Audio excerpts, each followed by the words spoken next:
Are you also curious how other people decorate and create their junk journals? I definitely am. And so I decided to make a series of videos to show you my process to create this very colorful junk journal. I found this gorgeous, colorful digital download, and it is just perfect for this particular junk journal. It is matching my cover so nicely that I thought it's ideal to start with pockets, flips and flaps and all the little bits and pieces to decorate my junk journal. It is designed by Rach and Bella Crafts, and I will make a link down below in the comments so that you can easily find it. I also used digital Collage Club printout just for little bits and pieces and numbers, and again I will put a link down below. Okay, let's start. 18 different pockets, flips and flaps and belly bands and lots of different things await us. I just printed out the digital print on normal copy paper, so that's a little bit thin. So I mounted them on normal craft cardstock, colors that I usually wouldn't use, but they came in a pack, so it's nothing lost here because I will make pockets out of them, and so it's the backing, nobody will see it.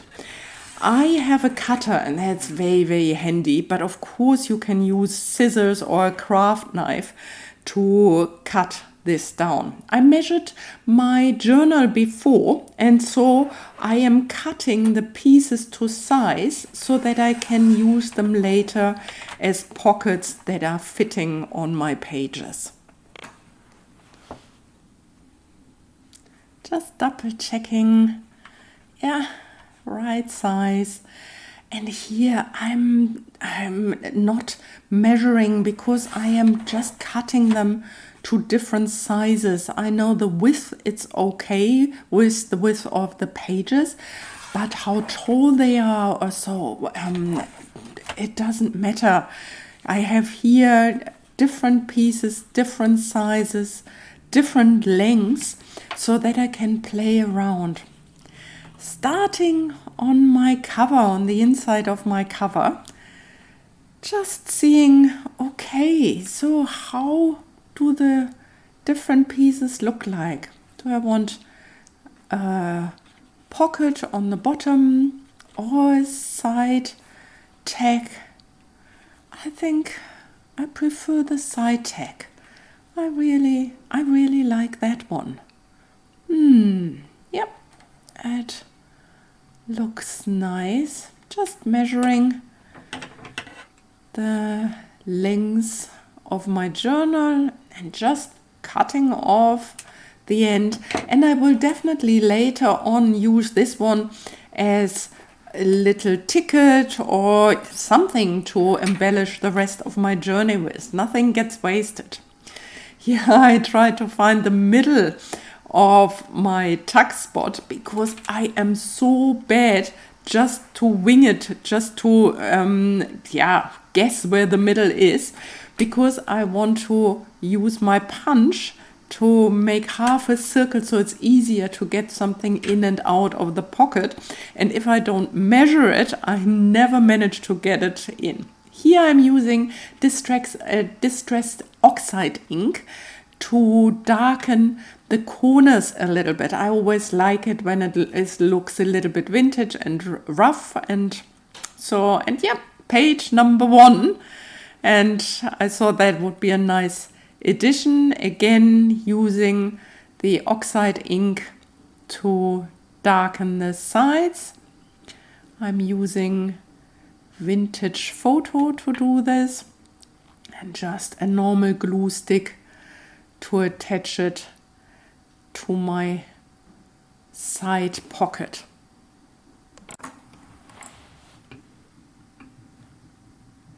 I'm often using my fingers to even the glue, and then I have to be careful not to get the glue anywhere else. I often like to do some sewing around the edges, and here you can see some zigzag stitching with my sewing machine. Not necessary at all, but I find it can add a nice touch to pockets or tags or anything else. In this journal, I decided for my pockets to mostly use double-sided tape, and sometimes even with a little bit of extra glue when the paper is rough. But you can also use glue that is very strong. Like I find with pockets or so, just to use a glue stick is often not enough. That with putting something in and out, that it is not strong enough. Number 1 of 18. I couldn't help myself, even though this is not going to be a pocket, but with being on this page and I had this printout, I thought, I'm so in the flow, I want to continue decorating. This is Sigmund Freud, and this journal will be a journal for somebody who's very important to me, and she likes to write down her dreams, and so this will be a dream journal. I could have put Jung there, but I think Sigmund Freud is very, very fitting. He thought that dreams are the king's road to our unconscious, and so I think it is a nice start for a dream journal, and it's page number 2, so I think putting page number 2 there, I just like it, and I'm backing it with coffee dyed paper so that it doesn't have the white edge, and it is strengthening the little tag a little bit. You will see I go back and forth through the journal, seeing what inspires me, what wants to go where. It's quite an organic process. It's not really planned. Sometimes I look through and put something somewhere, but it's more happening in the moment.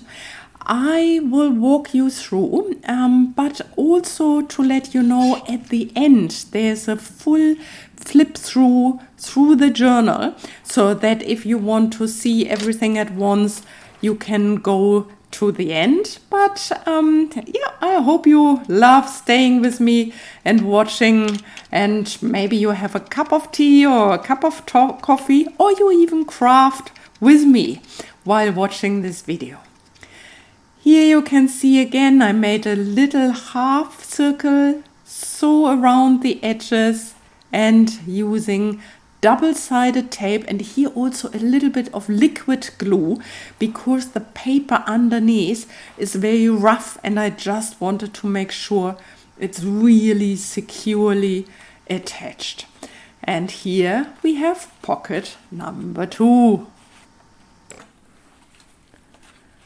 Here, this piece is fitting exactly under the music paper sheet, which I find really funny because I can hide the pocket from sight.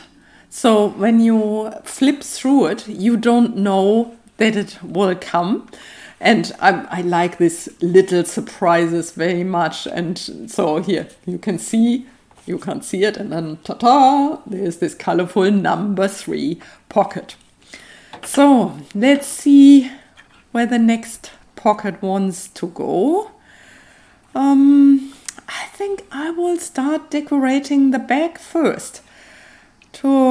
It's most inspiring for me in the moment, and maybe here a pocket on the bottom, something different to the first page, or maybe even a belly band.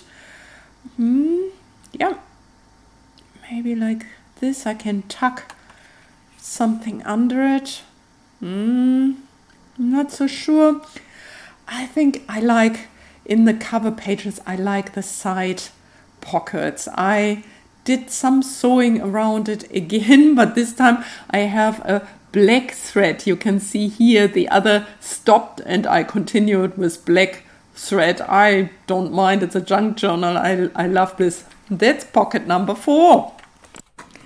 here we have a coffee dyed junk envelope, and I decided to use the cardstock as a writing spot, but because the back is gray, I am gluing it on a piece of coffee dyed paper, pressing it really down here with something like a credit card so that there are no bumps or little bubbles underneath, so that it is a smooth surface to write on. And then I'm just cutting it out. I think I might make a tag out of it and put it in this pocket that naturally comes through the envelope. Here you can see the back side. I used a stencil while I coffee dyed it. I have a video that you can find if you're interested how to do this. This is a little trick I really like when cutting corners of a tag, using the same corner to cut the other side so that both sides are even. Because as I said, if I just eyeball it, I'm really not good with that. Then I'm punching a hole in, and that's exactly what I meant. Like, it's not in the middle at all. Here you can see, like, it's as I said, the eyeballing thing, it's not my thing. And I think I'm a little bit cheeky here. It's a junk journal and it doesn't matter, but I think I'm using this little ribbon just to cover the hole. As you can see, you don't see it anymore, and just did some sewing around it so that we can't see it anymore. I love the ribbon. It really think it fits nicely to the rest of the tag. And yeah, natural pocket if we use the junk journal envelope. Number 5. Here I use another number of the printout from the Digital Collage Club.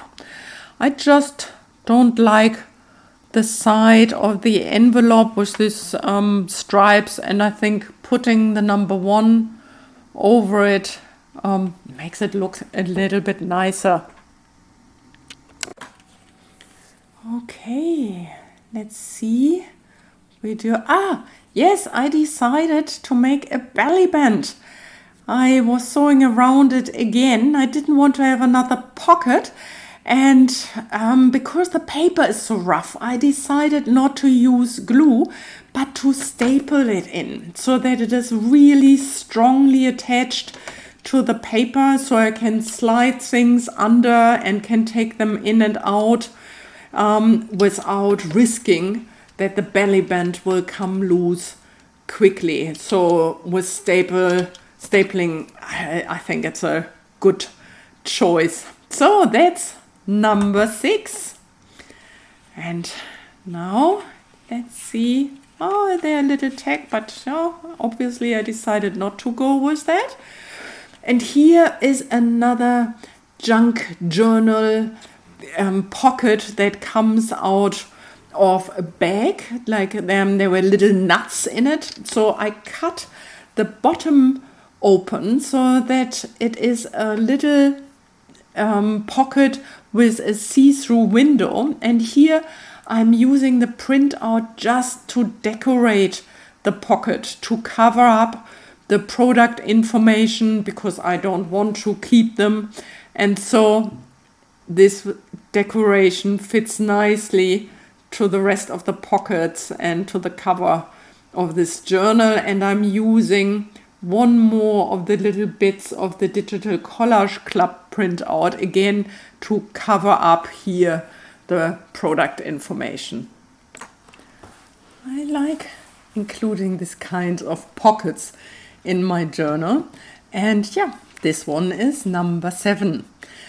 I'm using my paper clip, like giant paper clips, to just hold it in place for a while. So let's see. Here, this one, actually, this is also a paper bag again. Like, I haven't shown it here. It's also kind of a pocket. I decorated the top with a strip of the printout just to get rid of the writing again. And I didn't include this in my number count of my pockets. I could have done it, but yeah, actually, I forgot, or I didn't think it is a pocket. Okay, good. Let's go from there to see what the next one could be.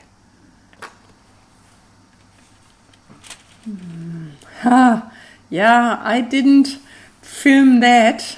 You will see at the end with the flip through what I made out of it.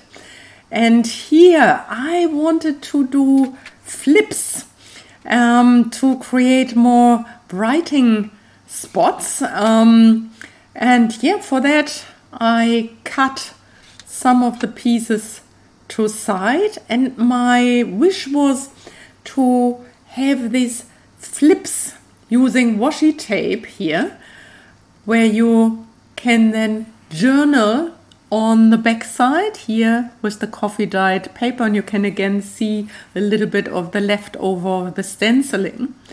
And yeah, just see what I'm doing. I'm adding a little bit of extra glue because often washi tape is designed that we can take it off again. So adding a little bit of extra glue so that it is securely attached pays off. And yeah, I forgot in between. I always forget.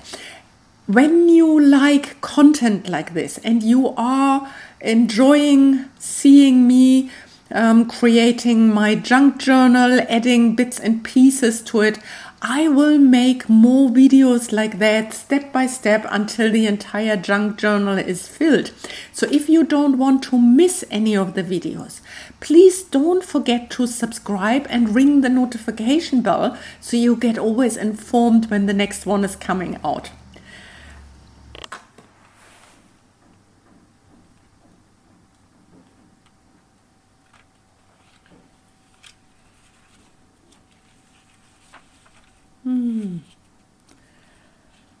I don't like this piece hanging over my side pocket.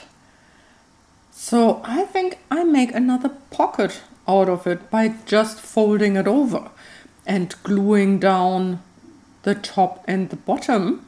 And I can even decorate it a little bit with the black washi tape. I think that is a nice addition and fits nicely with the black and the crosses in there, I think. Yeah, and that's a very, very easy pocket to make, and it is also looking nicer, not interfering with the side pocket there. Yeah, I really like it. Let's see if I have something to put in. Yeah, that is pocket number 13 and a fitting tag to it.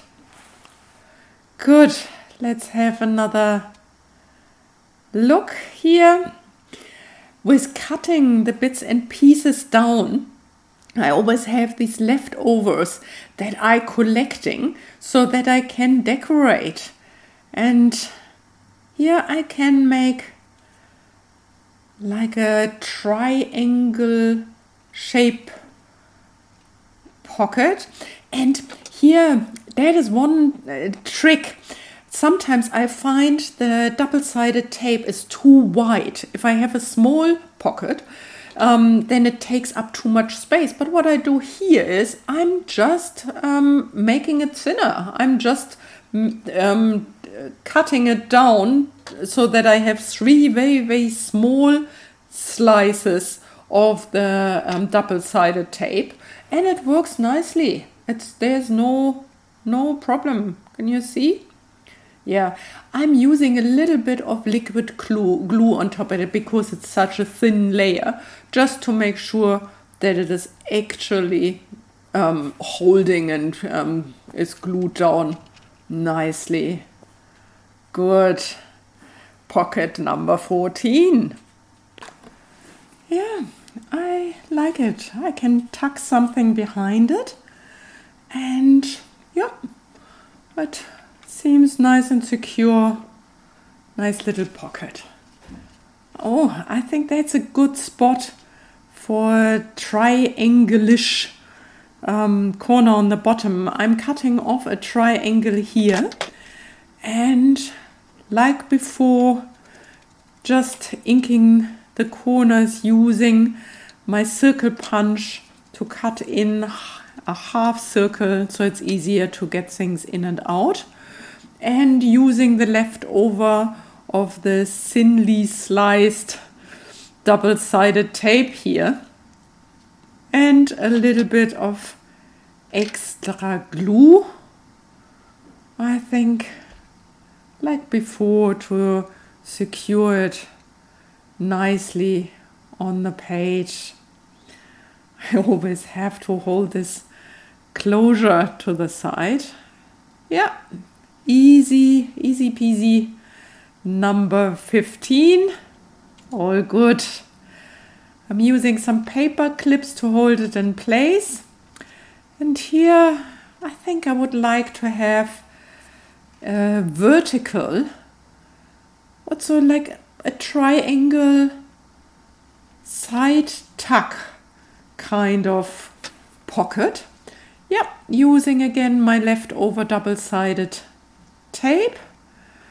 And you can see it is just easy. Like, all of the pockets are not difficult to make, but because the paper is so colorful and so beautiful already by itself, and it's fitting so nicely to the style of the junk journal, that it is very easy to start the process of decorating this junk journal.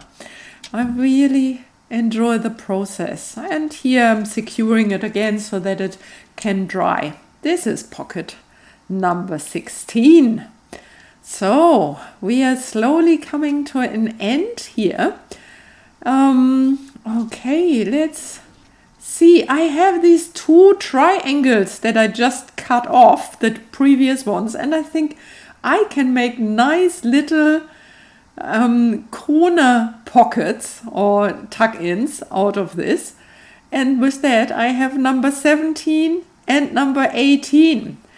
Okay, we are coming to an end, and I will leave you without my voice looking through the flip through.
with that, we are coming to the end of the first of the decorating videos for this junk journal. I love it. I enjoyed it so much. I hope you enjoyed yourself too. If you like to see the follow-up videos, if you like my content, please subscribe, press the notification bell, and yes, I hope to see you soon here again. Bye for now and have a nice day.